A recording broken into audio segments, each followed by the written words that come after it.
quickly we move on to Dr. Ho Yun Chin. Alright, he's actually an ENT doctor with Tan Tock Seng Hospital, and what's interesting is that you've actually gone on medical missions to quite a few countries. Alright, and you're also the international relief director. You were heading the international relief forces. No, awesome. Yeah, so maybe you can tell us a little bit more about what inspired you to go on these medical missions. Thank you very much. Can you hear me? Okay, I think a bit of background is necessary here. I was a bit embarrassed when I was actually invited to join this forum of people who are pioneers, because I don't think I pioneered anything. Okay, Tzu Chi is a very established organization, and by next year it is celebrating its 50th anniversary. So there's been a lot of people who have been doing much more than what I have done. And in fact, I've only been involved in Tzu Chi for the last 3 years. So I consider myself as a baby. I'm still new, I have a lot to learn.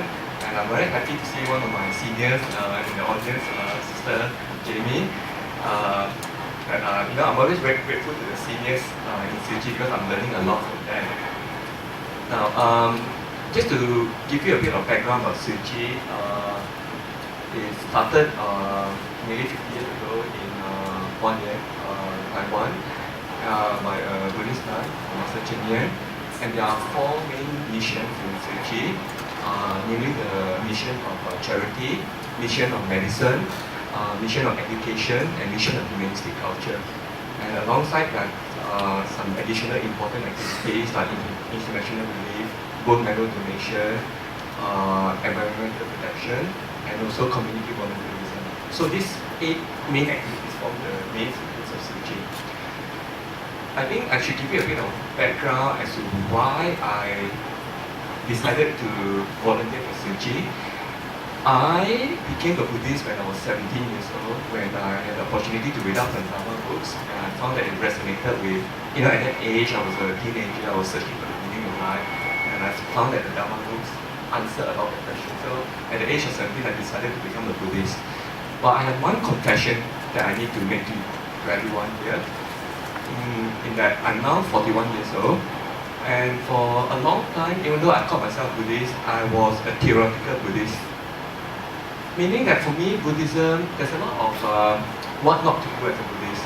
Even if you look at the 5 precepts, it's about 5 don'ts, right? And I suppose it's only the last 10 years I started to ask myself, is Buddhism just about what you're not doing? Shouldn't it be about how do you incorporate Buddhism into your life, what you should be doing as a Buddhist? So I think about 10 years ago, I started to look into the meditation side of Buddhism and started to practice and develop myself. And that was quite satisfying, and I found myself suddenly becoming a practicing Buddhist. But then I still find that as a Buddhist, it's not somehow the meditation side, if you just that alone, is still not complete. So 4 years ago, a big event happened in my life where I moved to Singapore.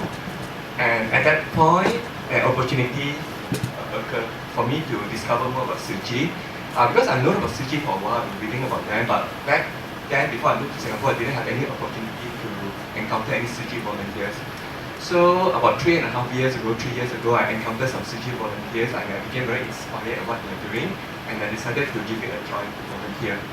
The thing I love about Tzu Chi is that their motto it's about Buddhism in action and Dharma in practice. So a lot of the Tzu Chi activities is about serving others, is about doing, just giving your time, giving your energy, giving money if you have to give. And I started to do more and more of that. So because I'm a medical doctor, I found initially where I could contribute the most was to give my expertise. So as we all know, in Singapore already the healthcare system is quite good. So to offer my service as an ENT doctor is a lot harder, on a volunteer basis. That's why the international mission became very attractive for me. So my initial involvement in Tzu Chi was the international mission to our neighboring countries, Philippines, Sri Lanka, Indonesia, and where there's still a lot of need, where people don't have access to basic healthcare, let alone to specialized healthcare. So on average, I do about 2 of these missions a year. Usually it's about 4 days, and I can't do it by myself. Tzu Chi as an organization provides a platform, the network, where you bring together 100 old people medical doctors, other healthcare professionals, and even non-medical volunteers coming together to put together the logistics to serve others. So I think the value for me is that after I started volunteering for Tzu Chi, and now I'm helping with other activities as well, is that I begin to understand the true meaning of Dharma. Previously, I used to think that Dharma is just for giving money, and usually about giving money to the temple. But I find that the true meaning of Dharma is more than that. It's more than just giving money. Of course, it's good to give money when it's needed, but it's also important to give your time, give your effort, give your expertise. And if you are not able to give, maybe give your encouragement to others to do it. So it has a deeper meaning.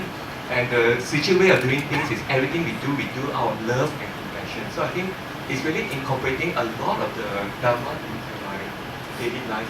And through my involvement in Tzu Chi activities, I find that I've become a much better person, a much better doctor, a much better father, and a much better husband. So as a doctor now, I'm incorporating all the humanistic values, treating my patient with utmost respect, full of compassion, love to them, and with humility. Because one of the values I learned about Tzu Chi is to be grateful to your patients, to thank them for the opportunity to help them. And it's something that I do every day now with my patients. I thank them after I see them. And often they are a bit confused why I'm thanking them.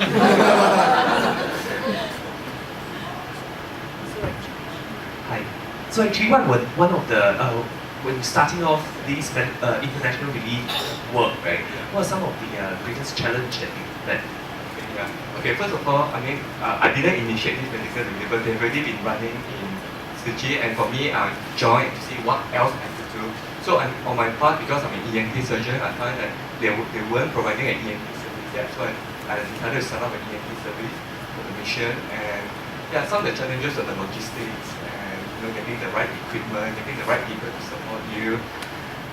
But a lot of these are not insurmountable, and I think a lot of it is just my own challenges, like do I have time to do this?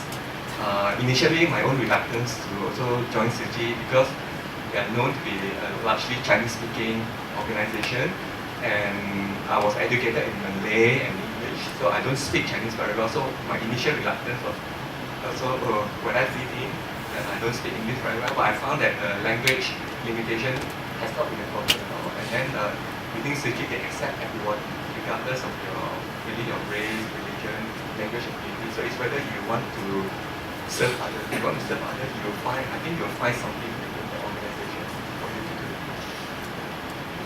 Thank you very much. Thank you. Maybe